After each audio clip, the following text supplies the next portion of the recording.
Bonjour à toutes et à tous. Le mois de juillet a été riche en événements, à la fois sur le plan des marchés financiers, sur le plan macroéconomique, ainsi que sur le plan des banques centrales.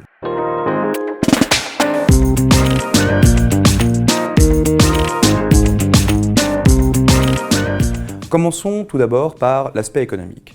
On a eu la publication des comptes trimestriels aux États-Unis et en zone euro. Et il est à noter qu'aux États-Unis, on a eu de nouveau une croissance négative de l'activité, mettant de ce fait les États-Unis en récession technique, avec moins 0,2% de croissance en variation trimestrielle. Et en zone euro, en revanche, on a eu une surprise positive avec 0,7% de croissance pour le second trimestre, tiré par la France, l'Italie et l'Espagne. Notons par ailleurs que l'Allemagne déçoit avec une quasi-stagnation de son activité pour le second trimestre.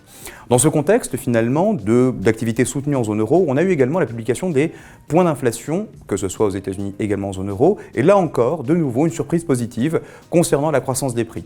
L'inflation en zone euro talonne les 9%, elle a légèrement dépassé les 9% aux États-Unis, et on va vers, manifestement, un durcissement, une continuation du durcissement des politiques monétaires aux États-Unis comme en zone euro.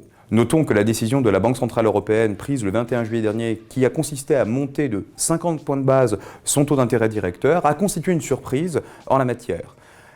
Il est important de noter qu'aujourd'hui, les banques centrales s'inscrivent de manière beaucoup plus globale dans l'abandon progressif de ce qu'on appelle la forward guidance, c'est-à-dire un encadrement des anticipations de marché. Globalement, que ce soit la Fed, que ce soit la Banque centrale européenne, aujourd'hui, les banques centrales se sont mises à surprendre le marché, de sorte finalement à ne pas se lier les mains et piloter de manière optimale leur politique monétaire.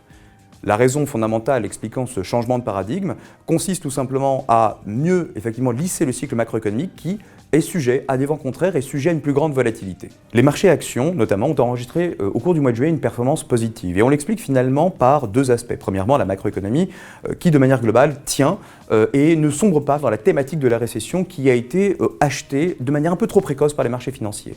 Enfin, et aspect le plus important, les résultats des entreprises ont été relativement bons et certains secteurs même surprennent à la hausse.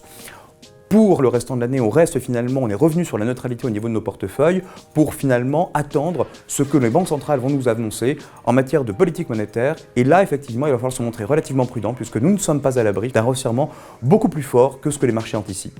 Merci.